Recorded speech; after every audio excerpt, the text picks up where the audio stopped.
रामपुर नामक गांव में रामू नाम का एक गरीब मजदूर अपने परिवार के साथ रहता था।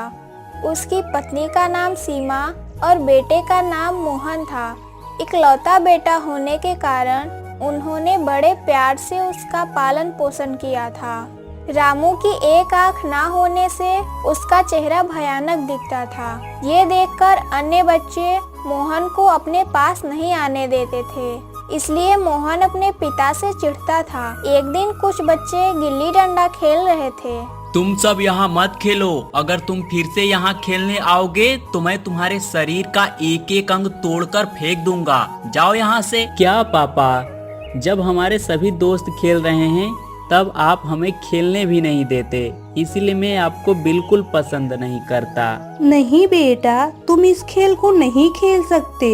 ये खेल खतरनाक है, इसीलिए तुम्हें इसको खेलने की इजाजत नहीं है। अब चलो, मैंने तुम्हारी मनपसंद आलू की सब्जी बनाई है, चलो और खा लो।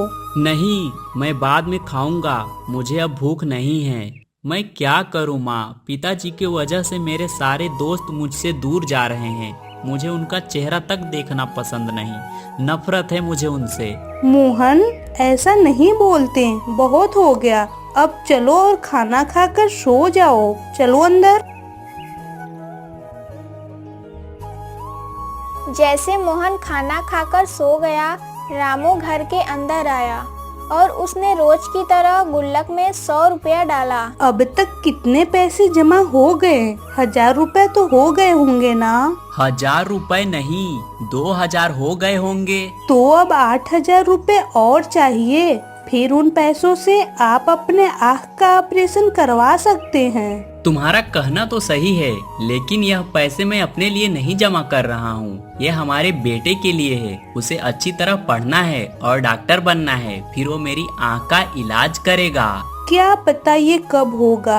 आपने आँख न होने पर भी सपने देखना बंद नहीं किया। पहले अपनी आँखें ठीक करवाइए, बाकी सब ठीक हो जाएगा। आप स्वस्थ रहोगे तो बाकी सब भी अच्छा ही होगा। फिर करना अपने सपने पूरे।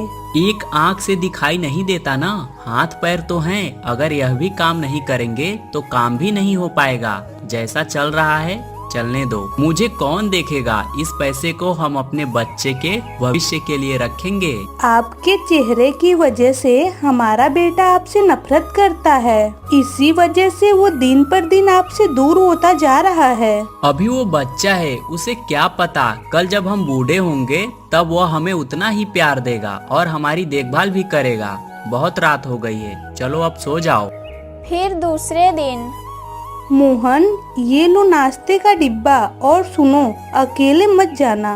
पापा ने कहा है वो तुम्हें स्कूल छोड़ देंगे, वो आ रहे हैं। अरे नहीं माँ, पापा के आने से पहले मुझे जाना होगा, मैं उनके साथ नहीं जाऊंगा। वो बिना नाश्ते का डिब्बा लिए ही जल्दी में स्कूल चला जाता है। ओहो, मेरे याद दिलाने के बाद भी वो नाश्ता यही भूल कर चला गया। ये रहा आपके बेटे का डिब्बा, ये लो और जाकर उसे देकर आओ। अगर मैं उसके स्कूल जाता हूँ तो उसे पसंद नहीं। तुम जाकर क्यों नहीं दे आती? मैं काम पर जा रहा हूँ। मुझे घर पर बहुत काम है, स्कूल रास्ते में ही तो है। आप जाकर दे दो।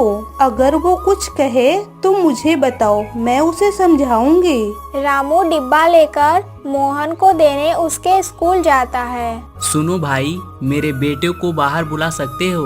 वो आज नाश्ता घर पर भूलकर स्कूल आ गया है। ठीक है, तुम यहीं रहो, मैं उसे बुलाता हूँ। वो आदमी मोहन को बुलाकर बाहर लाता है। कितनी बार मैंने आपसे कहा है कि मेरे स्कूल के पास मत आओ। अगर मेरे दोस्तों को पता चला कि मैं आपका बेटा हूँ तो वो मुझसे दोस्ती तोड़ देंगे। मैं भूखा रहूँ वो चलेगा, पर आप मेरा खाना मत लेकर आना, समझे? ठीक है बेटा, आज आखिरी बार टिफिन ले लो, मैं यहाँ दोबारा कभी नहीं आऊँगा। मोहन रामू से नाश्ते का डिब्बा छीनकर अंदर चला जाता है।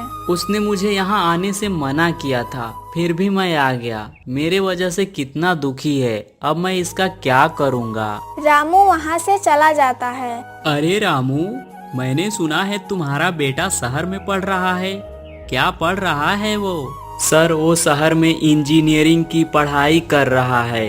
वो कहाँ रहता है? कॉलेज में रहता है या हॉस्टल में रहता है? नहीं, वो अपने 4 दोस्तों के साथ रहता है। हॉस्टल में अच्छा खाना नहीं मिल रहा था, इसीलिए वो अलग किराए के मकान में रह रहा है। अगर वो हॉस्टल में रहता तो काफी पैसे बच जाते। अलग रहने पर खर्च बहुत होते हैं। तुम्हारी सारी कमाई उसी के खर्च में चली जाती होगी। मैं क्या करूं सर, उसे भी तो थोड़ा आराम मिलना चाहिए ना। हम जो कुछ भी करते हैं उसके भविष्य के लिए ही तो करते हैं। तो ठीक है, पर तुम्हारी यहाँ पर कमाई ज्यादा नहीं होगी। तुम एक काम क्यों नहीं करते, मेरे शहर में आ जाओ, वहीं रहो, मेरे लिए काम करो, मैं तुम्हारे लिए व्यवस्था भी कर दूंगा। तुम वहाँ अच्छे पैसे कमा सकते हो, बाकी तुम्हारी मर्जी। इस बारे में मैं अपनी पत्नी से बात करूंगा सेठ जी। रामू अपनी पत्नी से सेठ जी से हुई बात के बारे में बताता है। ठीक है, हम जाएंगे। 100 रुपए भी ज्यादा मिल जाए तो हमारा ही फायदा है। उन्होंने कहा कि रहने की जगह भी देंगे और हमारा बेटा भी तो उसी शहर में है। मैंने सोचा था सीमा, तुम जाने से मना करोगी। अगर तुम हाँ कहती हो तो चलो शहर चलते हैं, मुझे कोई दिक्कत नहीं। मैं सेठ को बता देता हूँ कि हम दोनों आ रहे हैं। वे दोनों शहर जाकर रामचंद्र सेठ के पास काम में लग जाते हैं। कुछ दिन बीतने के बाद हम यहाँ अच्छी जगह में रहते हैं और खाते पीते हैं, लेकिन हमारा बेटा सारे काम खुद करता है। क्या पता उसे खाने को ठीक से मिलता है या नहीं। अगर वो बाहर का खाना खाएगा तो बीमार हो जाएगा। हाँ, क्या पता वो वक्त पर खाना भी खाता होगा या नहीं। एक बात कहूँ, अगर हम उसे अपने साथ रहने के लिए बुला ले तो अगर वो यहाँ रहने लगेगा तो हमारी काफी पैसों की बचत भी हो जाएगी। कल सुबह ही चले जाना, उससे कहना कि अब वो हमारे साथ यही आकर रह ले। अगले दिन रामू मोहन को घर ले आने के लिए जाता है। भाई साहब, मेरा बेटा मोहन इंजीनियरिंग कॉलेज में पढ़ने वाले 4 दोस्तों के साथ रहता है। मुझे यहीं का पता दिया है। अगर वो अंदर है तो क्या आप उसे बुला सकते हैं? मोहन का तो पता नहीं, लेकिन इंजीनियरिंग कॉलेज के 4 लड़के यहीं रहते हैं। आप यहीं रहो, मैं अभी बुलाकर लाता हूँ। उसने जाकर मोहन से कहा कि उसके पिता आए हैं। आप यहाँ पर क्यों आए हैं? आपको कैसे पता कि मैं यहाँ हूँ? आप जानते हैं ना, मुझे आपका इस तरह आना पसंद नहीं। मुझे पसंद न होने के बावजूद आप मेरा पीछा करते हैं। मेरी बात सुनो बेटा, मुझे सेठ के पास नौकरी मिल गई। हमें आए 2 दिन हो गए। तुम्हारी माँ और मैं यहीं रहते हैं। सेठ जी ने हमें बड़ा सा घर दिया है।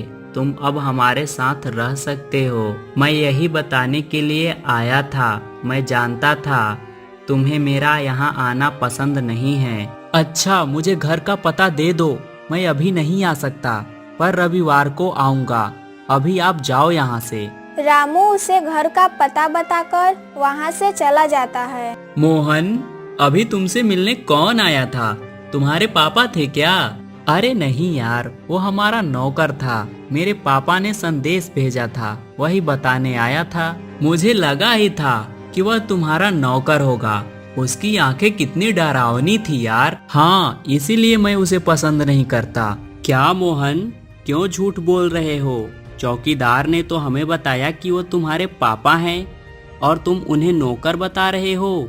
झूठ बोलने की वजह क्या है? तुम्हें किसने बताया? अरे यार, वो कितना होशियार है, सबकी खबर रखता है। मैं क्या करूं? मेरे पिता का चेहरा कितना डरावना है और मुझे यह बात अच्छी नहीं लगती और मैं नहीं चाहता कि तुम लोगों को पता चले कि वो मेरे पिता हैं। लानत है तुम पर। वो तुम्हारी पढ़ाई के लिए इतनी मेहनत करते हैं और तुम उन्हें पिता मानने से इनकार कर रहे हो। तुम्हें शर्म नहीं आती? महीना खत्म होते ही खर्च और बाकी के फीस के पैसा तुम उन्हीं से मांगते हो। समझ में नहीं आता मैं तुमसे क्या कहूँ। मैंने तुम्हें अब तक कितना सम्मान दिया, यह सोचकर कि तुम अच्छे हो, पर आज से हमारी दोस्ती खत्म। ठीक है, तुम्हारी मर्जी, तुम इससे दूर रहो, ये मेरा निजी मामला है। 2 दिन बीतने के बाद मोहन माता पिता से मिलने के लिए उस पते पर पहुंचता है। जाते ही चिल्लाता है, कहा था ना मैंने कि मेरा पीछा मत करना, पर आप मेरी बात मत सुनो। आपकी वजह से मैंने एक बार फिर अपना दोस्त खो दिया। सब मेरा मजाक उड़ाते हैं कि तुम्हारा बाप अंधा है। मेरे पास फिर कभी मत आना। मोहन, पागल हो गए हो क्या? अपने पिता के साथ ऐसा व्यवहार क्यों कर रहे हो? हम दोनों को हर एक दिन तुम्हारी चिंता लगी रहती है। वो तुम्हारी फिक्र कर रहे थे, इसीलिए मैंने उन्हें लेने के लिए भेज दिया था। हाँ तो आ गया, देख लिया ना मुझे ठीक से, ठीक हूँ ना? अब मैं जा रहा हूँ, पापा को कभी मत भेजना। कहाँ जा रहे हो? हमने तुम्हें यहाँ हमारे साथ रहने के लिए बुलाया है। अगर तुम वहाँ अकेले रहोगे तो हमें और खर्च करना पड़ेगा। एक बार तो सोचो हमें कितनी मुश्किल होती होगी, और तुम हो कि बिना कुछ सोचे समझे बोलते जा रहे हो। जरा तो लिहाज करो हमारी परेशानी का और दुनिया का भी। मैं यहाँ पर नहीं रह सकता माँ, मेरा कॉलेज यहाँ से दूर है। मेरे लिए रोजाना यहाँ आना जाना मुश्किल होगा। अभी 1 साल और फिर मेरी पढ़ाई खत्म हो जाएगी। तुम चाहो तो मैं हर रविवार को आ सकता हूँ। मोहन अपने माता पिता के साथ नहीं रहना चाहता था और वहाँ से चला जाता है। 1 साल बाद वो अपनी पढ़ाई पूरी करता है और मुंबई में अच्छी नौकरी पाकर वहाँ चला जाता है। सीमा, मोहन की नौकरी को 5 साल हो गए। वो चिट्ठी नहीं लिख रहा है, यहाँ आ भी नहीं रहा। क्या पता वो कहाँ हो, कैसा हो, क्या खा रहा होगा, कुछ पता नहीं। हम जाना चाहें भी तो कैसे? हम तो ये भी नहीं जानते कि वो रहता कहाँ है, कहाँ काम करता है। बस वो अगर ठीक है तो हमारे लिए यही काफी है। शायद उसे छुट्टी नहीं मिलती होगी। मैं सोच रहा हूँ अगर हम में से कोई बीमार हो गया तो उसे खबर मिलेगी भी या नहीं। नहीं नहीं, ऐसा कुछ नहीं होगा। आप सब्र रखिए, वो जरूर लौट कर आएगा, मुझे यकीन है। एक दिन जब रामू काम से घर लौट रहा था, मोहन का दोस्त सुरेश उससे मिला। क्या आप हमारे मोहन के पिता हैं? हाँ। क्या आप मेरे बेटे मोहन को जानते हैं? हम दोनों साथ में ही पढ़ते थे, बाकी दोस्तों के साथ एक घर में रहते थे। एक दिन जब वहाँ आप आए थे तो मैंने आपको देखा था। अब कैसा है मोहन? पता नहीं बेटा, हमसे मिले हुए पूरे 5 साल हो गए। वो ये कहकर बम्बई निकल गया कि उसकी नौकरी हो गई है। उसके बाद फिर वो नहीं आया, एक फोन भी नहीं किया उसने। क्या? उसे तो बम्बई से आए पूरे 3 साल हो चुके हैं। उसकी तो शादी भी हो गई है, एक 3 साल का बच्चा भी है। अब वो इसी शहर में रहता है, क्या आप नहीं जानते? वो यहाँ वापस आ गया, शादी भी कर ली। नहीं बेटा, ये सब हमें नहीं पता है। तो उसने आपको कुछ नहीं बताया? मतलब वो अभी भी नहीं बदला है। आइए मैं आपको उसके घर ले चलता हूँ। सुरेश रामू को मोहन का घर दिखाता है और चला जाता है। रामू दुखी होकर घर पहुँचता है और अपनी पत्नी को बताता है। मोहन इसी शहर में रहता है और हमें एक बार भी देखना नहीं चाहता, और हमें हमेशा इस बात की चिंता रहती है कि वो कैसा होगा, क्या कर रहा होगा, किन हालातों में होगा, लेकिन उसे हमारी बिल्कुल चिंता नहीं। पर हमें कैसे पता चलेगा कि हकीकत में क्या हुआ? आप जाओ और हमारी बहू को घर लेकर आओ। उसकी एक बेटी भी है ना, मैं उसे देखना चाहती हूँ। क्या तुम उसके घर जाओगे? जाना तो मैं चाहता हूँ, लेकिन वो मुझे देखकर बहुत गुस्सा हो जाता है। मैं किस मुंह से जाऊँ, कैसे बात करूँ? अगर वह पूछेगा कि मैं फिर क्यों आया तो मैं क्या जवाब दूंगा? मेरी बात सुनो, इस बार मेरी जगह तुम जाओ, तब पता चलेगा क्या बात है। वो छोटा था तब उसे पूरी समझ भी नहीं थी। अब वो बड़ा हो गया है और बाप भी बन गया है। अब तो वो बदल गया होगा। आप मेरी बात मानो और जाओ, सब कुछ ठीक हो जाएगा। वो अब ऐसा कुछ नहीं करेगा जिससे आपको दुख हो। मेरी बात मानो, अब जाओ ना। चलो ठीक है, तुम कहती हो तो मैं चला जाता हूँ, पर अगर इस बार मेरा अपमान हुआ तो मैं फिर कभी नहीं जाऊँगा। अपनी पत्नी से लड़ने में असमर्थ रामू मोहन के घर जाता है। मोहन की बेटी रामू को देखकर डर के मारे रोने लगती है। क्या हुआ? क्यों रो रही हो? क्या हुआ बेटा? वो देखिए राक्षस, उसे देखकर मुझे डर लग रहा है। उसे यहाँ से जाने के लिए कहिए। जाओ राक्षस, भाग जाओ। डरो मत बेटा, तुम अंदर आओ, मैं अभी राक्षस को भगाता हूँ। बेटी को घर के अंदर भेजने के बाद मोहन रामू के पास आता है। अजीब बात है, तुम्हें अब भी पता चल गया कि मैं कहाँ रहता हूँ। तुम मेरा पीछा क्यों नहीं छोड़ देते? देखो मेरी बच्ची भी तुम्हें देखकर कितना डर गई। कितनी बार तुमसे कहा है कि यहाँ मत आना, पर तुम नहीं समझते।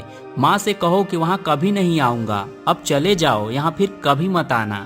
रामू अपमानित होकर घर लौटा और वहाँ जो कुछ भी हुआ उसने अपनी पत्नी को बताया। मैंने मना किया, फिर भी तुमने मुझे वहाँ भेजा। अब देखो मेरी वजह से वो फिर नाराज हो गया। अगर तुम उसे देखना चाहती हो तो चली जाओ। आपके इतने अपमान के बाद मैं अब वहाँ नहीं जाना चाहती। अगर वो आना चाहता है तो वो आएगा, वरना कोई बात नहीं। अब हम उसके बारे में बात भी नहीं करेंगे।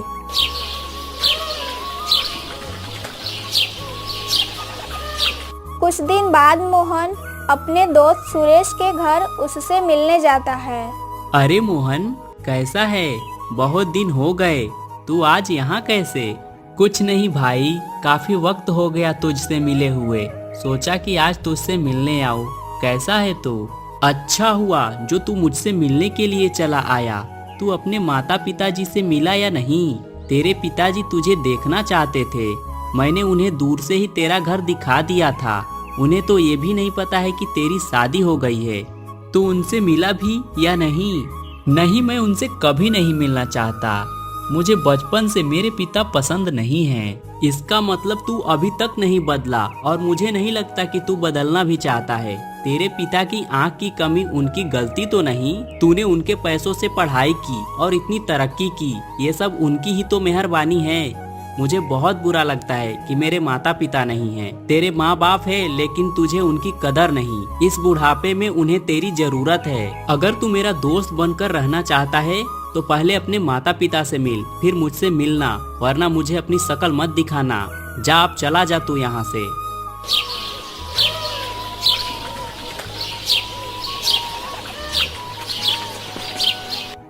अपने दोस्त की बात सुनकर मोहन का होश ठिकाने आ गया और वो माँ पिताजी के घर आया। माँ, कैसी हो माँ? मैं यहाँ आपसे मिलने आया हूँ। मुझे पता चला कि तुमने शादी कर ली है और तुम्हारी एक बेटी भी है। तुम अकेले क्यों आए हो? उनको साथ क्यों नहीं लाए? मैं उन्हें देख तो लेती। उन्हें यहाँ लाने की जरूरत नहीं, आप मेरे साथ आओ। पिताजी से कहो कि अब मैं उन्हें परेशान नहीं करूँगा। पिताजी कहाँ हैं? वो दिखाई नहीं दे रहे हैं।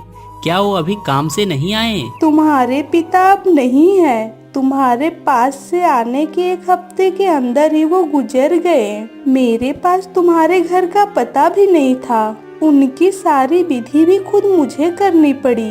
मैं क्या करती? मैं बिल्कुल अकेली हो गई हूँ। हे भगवान, ये क्या हो गया? जब वो जिंदा थे मैं उनसे नफरत करता था। जब मुझे अपनी गलतियों का एहसास हुआ तो वो नहीं रहे। तुम उनसे इसीलिए नफरत करते थे कि उनकी एक आँख नहीं थी। अब तुम्हें सच बताने का वक्त आ गया है। कौन सा सच माँ? क्या हुआ था पिताजी को? मुझे लगता था कि वह जन्म से ही ऐसे हैं। नहीं, एक दिन सभी बच्चे हमारे घर के सामने गिल्ली डंडा खेल रहे थे। जब उनमें से एक बच्चे ने मारा तो वो गिल्ली आकर तुम्हारी आँख में लगी और तुम्हारी आँख चली गई। तब तुम 3 साल के थे। डॉक्टर ने कहा कि तुम्हारी आँख अब हमेशा के लिए चली गई है। अगर कोई आँख दान करता है तो वो उस आँख को बदल सकते हैं। तुम्हारे पिता ने बिना कुछ सोचे हुए अपनी दोनों आँखों में से एक आँख तुम्हें दे दी। मैंने तुम्हें ये बात कभी नहीं बताई क्योंकि उन्होंने तुम्हें बताने से मना किया था, पर अब मुझसे रहा नहीं गया। हे भगवान, मैं कितना पागल हूँ जो उनके साथ इतना बुरा सलूक किया। मुझे माफ कर दीजिएगा पिताजी। अपनी गलती का पश्चाताप करने के लिए वो अपनी माँ को घर ले जाता है और उसकी अच्छी देखभाल करता है और अपनी माँ के साथ आगे का जीवन व्यतीत करता है।